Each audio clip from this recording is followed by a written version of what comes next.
সরব হচ্ছে ফেসিবাদের সফট পাওয়ার শীর্ষক উপসম্পাদকীয়টি লিখেছেন আমার দেশের সহযোগী সম্পাদক আলফাজ আনাম।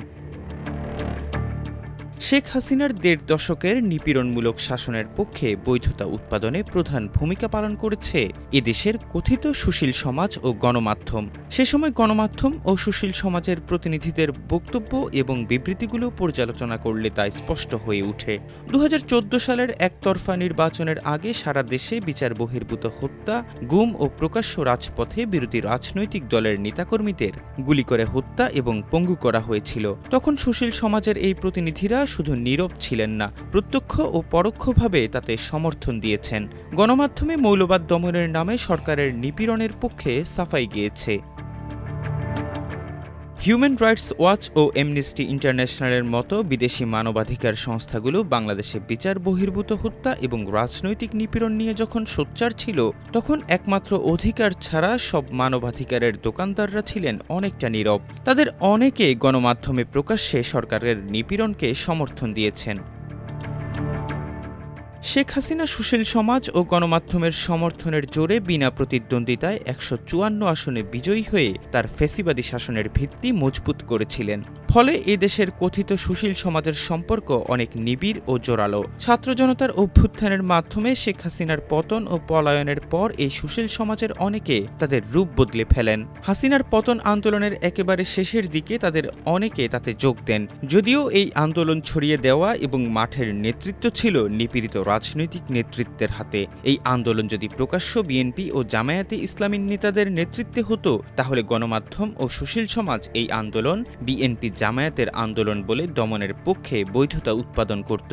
যদিও অরাজনৈতিক এই আন্দোলনের পিছনে যে রাজনৈতিক দলগুলোর বড় ধরনের ভূমিকা আছে তা বুঝতে কারো অসুবিধা হয়নি। শেখ হাসিনার ফাঁস হওয়া অডিও রেকর্ডে এখন আমরা শুনতে পাচ্ছি, শিবির ও ছাত্রদলকে নির্মূলের জন্য তিনি বারবার নির্দেশনা দিয়েছেন। এক পর্যায়ে জামায়াতে ইসলামী ও ইসলামী ছাত্র শিবিরকে নিষিদ্ধ ঘোষণা করা হয়েছিল।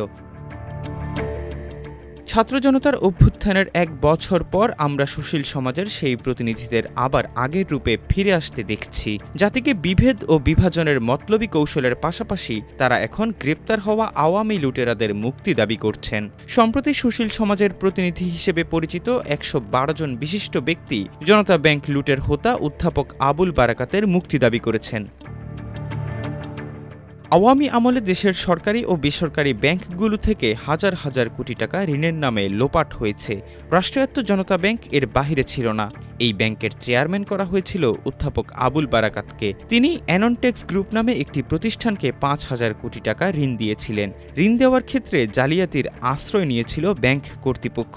ঋণ কম দেখাতে ব্যাংক তাদের নিরীক্ষিত বার্ষিক প্রতিবেদনে এই প্রতিষ্ঠানকে ৩টি পৃথক গ্রুপ বলে উল্লেখ করে। নিয়মনীতি ভেঙে এক গ্রাহককে বেশি ঋণ দেওয়ার তথ্য লুকাতেই এই চাতুরির আশ্রয় নেওয়া হয়।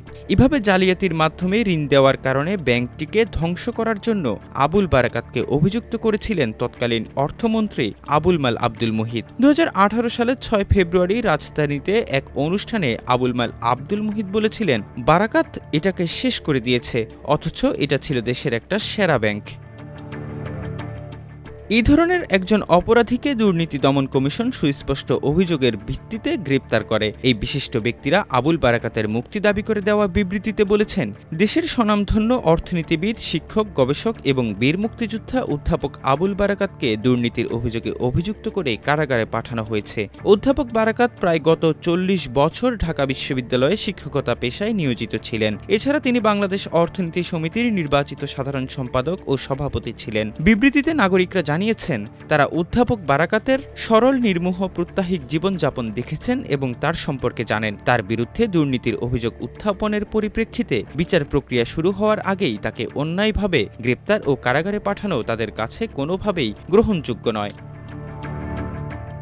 এই বিবৃতির মাধ্যমে জালিয়াতি ও ব্যাংক লুটের সঙ্গে জড়িত ব্যক্তির পক্ষে শুধু এই বিশিষ্ট ব্যক্তিরা দাঁড়াননি, তারা বিচার প্রক্রিয়ায় হস্তক্ষেপ করেছেন। এই বিশিষ্ট ব্যক্তিদের কাছে প্রশ্ন, মুক্তিযুদ্ধের একজন সেক্টর কমান্ডার ও স্বাধীনতার ঘোষক সাবেক রাষ্ট্রপতির স্ত্রী ও ৩ বারের প্রধানমন্ত্রী ৮০ বছর বয়সী বেগম খালেদা জিয়াকে যখন মিথ্যা মামলায় কারাগারে নেওয়া হয়েছিল, তখন তাদের বিবেক কোথায় ছিল? বেগম খালেদা জিয়ার বিরুদ্ধে একটি ব্যাংক অ্যাকাউন্ট থেকে আরেকটি ব্যাংক অ্যাকাউন্টে এতিমখানার টাকা ট্রান্সফারজনিত জটিলতার কারণে মামলা করা হয়েছিল, যে টাকা ব্যাংকে আছে। অথচ হাসিনা ও গণবিরোধী প্রচার মাধ্যম প্রতিনিয়ত তার বিরুদ্ধে এতিমের টাকা আত্মসাতের অভিযোগ করতেন। ভুয়া মামলায় জেলে নেওয়ার পর তিনি গুরুতর লিভার সিরোসিসে আক্রান্ত হন। হাসপাতালে তার সুচিকিৎসা হয়নি। বারবার বিদেশে চিকিৎসার জন্য আবেদন করা হয়েছিল। তখন এই বিশিষ্ট ব্যক্তিরা কোনো বিবৃতি দিয়ে অন্যায়ের প্রতিবাদ করেননি। এমনকি মৃত্যু পথযাত্রী একজন নারীর সুচিকিৎসার দাবি পর্যন্ত করেননি। এখন একজন লুটেরার মুক্তিযুদ্ধ কিংবা শিক্ষক পরিচয় সামনে এনে বিচার প্রক্রিয়াকে প্রশ্নবিদ্ধ করার চেষ্টা করছেন। এই কথিত বিশিষ্ট ব্যক্তিদের নামগুলো এদেশের মানুষের কাছে অপরিচিত নয়। হাসিনার ১.৫ দশকের শাসনে এই ব্যক্তিদের অনেকে দুঃশাসনের পক্ষে বয়ান তৈরি করেছেন। এই বিবৃতি কোনো সাধারণ ঘটনা নয়। আগামী দিনে আওয়ামী দুর্বৃত্ত লুটেরাদের কিভাবে আইনি প্রক্রিয়া থেকে বের করে সমাজে স্বাভাবিক করা হবে তার একটি নমুনা মাত্র। এমনকি নির্যাতিত হিসেবে তুলে ধরা হবে। এদের অপরাধকে আড়াল করতে সেই পুরনো মুক্তিযুদ্ধ কার্ড আবার খেলা হবে। ছাত্র জনতার অভ্যুত্থানের ১ বছর যেতে না যেতেই তারা প্রকাশ্য আবুল বারাকাতের মতো চিহ্নিত আর্থিক খাতের একজন বড় দুর্বৃত্তকে মুক্তি দেওয়ার দাবি জানাচ্ছেন। আমরা হয়তো আগামী দিনে দেখব বাংলাদেশ ব্যাংকের রিজার্ভ চুরির সঙ্গে জড়িত রাবেন্দ্রিক অর্থনীতিবিদ আতিউর রহমানকে দেশে ফিরিয়ে এনে সম্মানে তারা কোনো পদে বসানোর দাবি জানাবেন, কিংবা মুক্তিযোদ্ধা দাবি করে ছাত্র জনতার হত্যার অন্যতম নির্দেশদাতা ঢাকার কসাই হিসেবে পরিচিত আসাদুজ্জামান খান কামালের পক্ষে বিবৃতি দিতে পারেন। আবুল বারাকাতের বিচার প্রক্রিয়ার মধ্যে এই কথিত বিশিষ্ট ব্যক্তিদের বিবৃতি ছাত্র জনতার অভ্যুত্থানে হত্যার সঙ্গে জড়িতদের বিচার নিয়ে তারা প্রশ্ন তোলার ইঙ্গিত দিচ্ছেন। তারা যে ছাত্র জনতার হত্যাকারীদের বিচারকে প্রশ্নবিদ্ধ করার নানা চেষ্টা চালাবেন না তার কোনো নিশ্চয়তা নেই। এই বিবৃতির মধ্যে লুকিয়ে আছে ভবিষ্যতের অশনি সংকেত। ছাত্র জনতার অভ্যুত্থানের ১ বছরের মধ্যে অভ্যুত্থানের পক্ষের শক্তির মধ্যে বিভাজন বাড়ছে। এই সুযোগে ফ্যাসিবাদের পুরনো সহযোগীরা আগের রূপে ফিরে আসছেন। আগামী দিনে তারা আবার গণমাধ্যমে সরব হবেন। আবুল বারাকাতের মুক্তির দাবি একটি টেস্ট কেস মাত্র। মুক্তিযুদ্ধের চেতনা সামনে রেখে তারা আবার সমাজের মধ্যে বিভাজন সৃষ্টির খেলায় মেতে উঠবেন। ইতিমধ্যে তারা মৌলবাদের উত্থানের ন্যারেটিভ সামনে আনতে সক্ষম হয়েছেন। ভুলে গেলে চলবে না, এই ন্যারেটিভের উপর ভিত্তি করে জন্ম হয়েছিল শাহবাগ।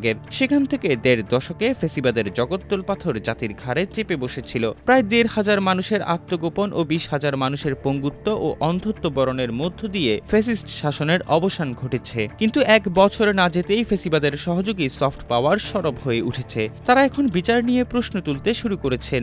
এরপরও যদি ফ্যাসিবাদ বিরোধী রাজনৈতিক নেতাদের হুঁশ না হয় তাহলে সামনে অন্ধকার সময় অপেক্ষা করছে।